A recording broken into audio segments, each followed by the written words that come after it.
Hello lovelies, welcome back to So Pretty DIY for another interesting DIY sewing project. So in this video, I will be teaching you how to cut and sew this beautiful dress with a Basque waistline for a baby girl. If this is something you're interested in, then keep on watching and subscribe for more interesting tutorials. Without wasting much time, let's get right into the video. For the material, I'll be making use of 1.5 yard of crepe fabric and half yard of white shiny face. Here I have my material folded into 4 in such a way that it will accommodate 1/4 of my chest circumference plus about 2.5 inches extra.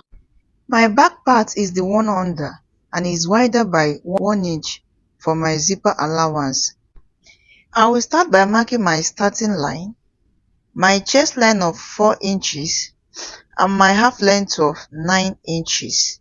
The rest will be used for my back extension and my seam allowance. I will take 2 inches for my neck width, both for the front and the back neck width. For the neck depth of my back bodice, I will go down by 1 inch and I will use 2 inches for the neck depth of my front bodice. I will mark the lines and connect them to my neck width. I will input 1/4 of my shoulder measurement of 4 inches plus half inch seam allowance, and I will mark same 4.5 inches on my chest line. I will turn that into a straight line.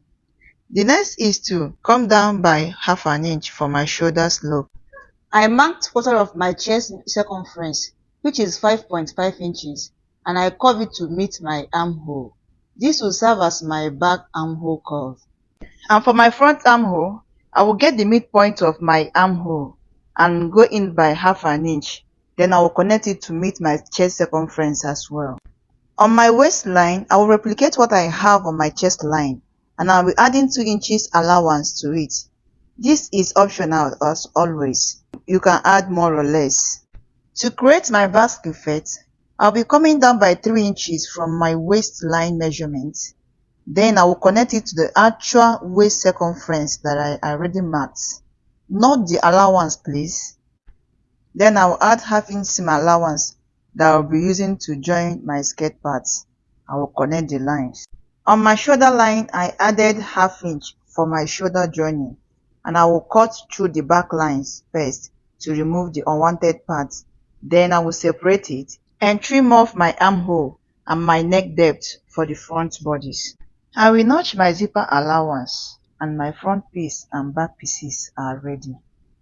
I'll be cutting 2 of these because I'll be using same material as my lining, and I will join them on the shoulder, lining to lining and main fabric to main fabric. Moving over to my sleeve, I'm going to determine my calf's height by dividing my chest circumference by 12 plus 0.5 inch. That is the formula for calculating calf's height.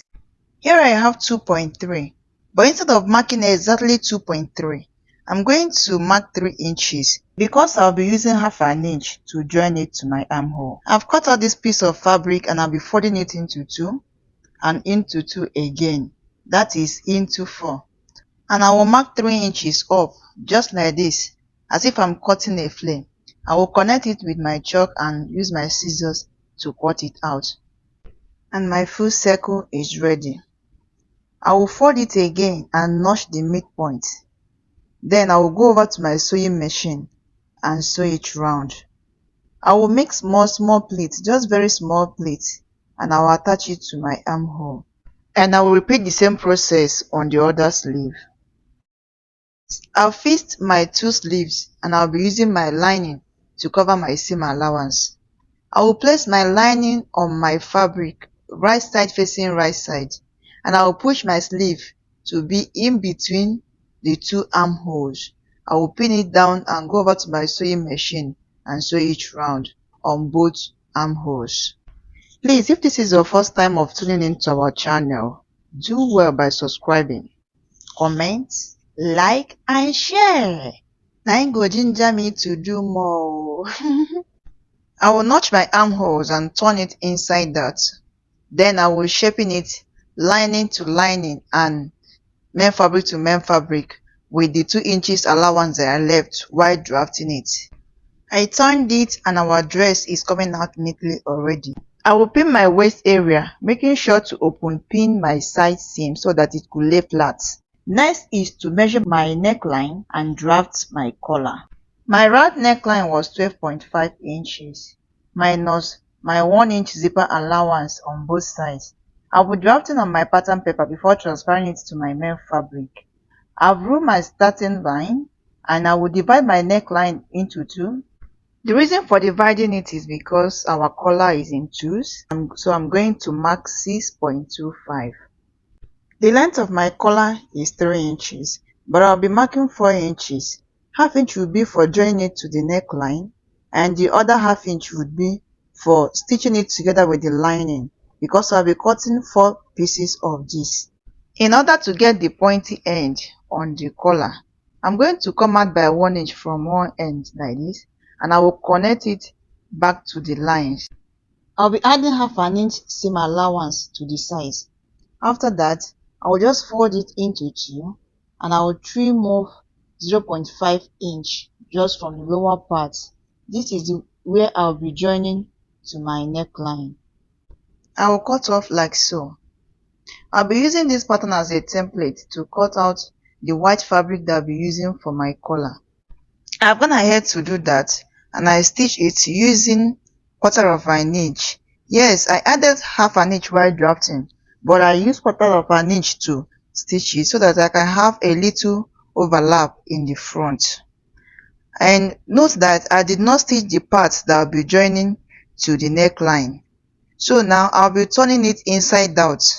And I'm using my scissors to push out the pointy areas. I've also gone ahead to cut out the white fabric for my bow ties from big to small. The length of the first size is 4.5 inches and the width is 4.5 inches. The second piece is 3.5 inches length and 3.5 inches width, while the smallest size is 2.5 inches length, 2.5 inches width. For each of the size, I have cut out 4 pieces so that I can use one as my lining and one as my main fabric. I will go over to my sewing machine and stitch it round, leaving 1 inch that I will use to turn it inside out. After turning it inside out, I will use my sewing machine to stitch the 1 inch gap. I've gone ahead to do that and I have also placed it on each other according to the size, from big to small. It's time to sew in the collars, and to sew in the collars, I'll be placing them on the wrong side of my fabric. That is after my 1 inch zip allowance. I will be pinning it down, making sure that the slanted ends of the collar are facing each other, and the upper part, which is going to overlap, will be at the midpoint of my neckline. Once I'm done pinning it down, I will go over to my sewing machine and close it up using half an inch seam allowance. After closing it up, this is what you should have when you turn the collar to the right side. And also remember to notch the collar seam allowance so that the collar can relax very well when you flip it over to the right side. Right now, it is time to sew in my bow tie. Here I have this long strip of 1.5 inches width. I will be folding it into two and running a straight stitch down. When I'm done, I will use my screwdriver to turn it inside out, and I will cut out 16 inches in 2 places. For the bow tie, I will need to mark 4 inches from my shoulders. I'll be marking 4 inches from my shoulder down to my chest line area and get the midpoint of my strap and pin it to the 4 inches mark. You can either tack it with your needle and thread, or you go over to your sewing machine and stitch it down. Right now, it's time to join the 3 pieces of my bow tie together, and I'll be doing that using my hand needle and thread. I had already arranged it from big to small, and I'll be getting the midpoint by folding it over like this and using my chalk to mark the midpoint.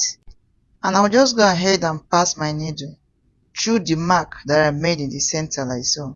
And after passing my needle and thread through it, I will go ahead and use my thread to secure it round tightly. Can you see what I'm doing?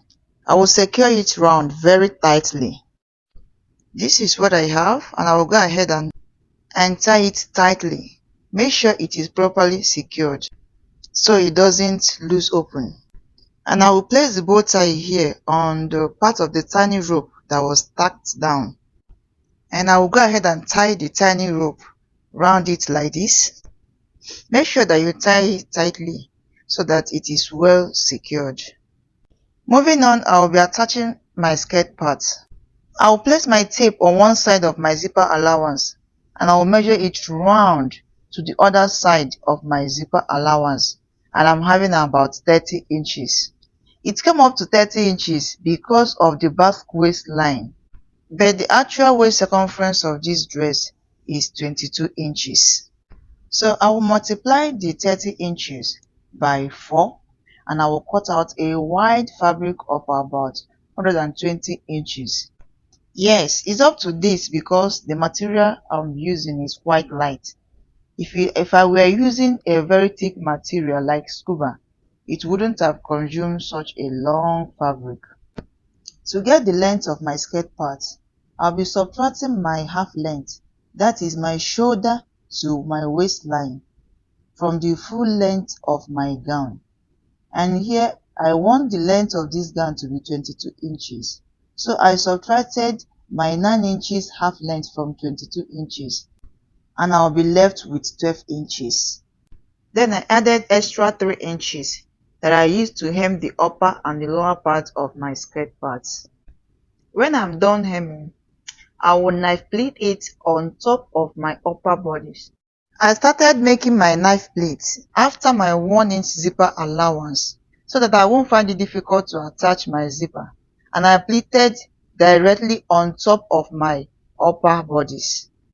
And when stitching, I also stitched on top of the stitches I made when I was hemming my skirt parts. So this is what I'm talking about. You can see the pleatings of the skirt outside and it's looking very neat. Please, if today is the first time of tuning into our channel, do well to subscribe, like, and drop your comments, even if it's a question. I will answer. And to my returning subscribers, I love you all. Thank you for trusting our brand. So right now it's time to sew in my zip. I will come down by 2 inches from my waistline and I will close up the remaining parts of my flare skirt. I will pin my zip on my zipper allowance from my neckline down below the 2 inches mark that I stitched, and I will go over to my sewing machine and stitch it down. I will also give it a good press, and that's it guys, our dress is ready. Thank you for watching and see you in my next tutorial.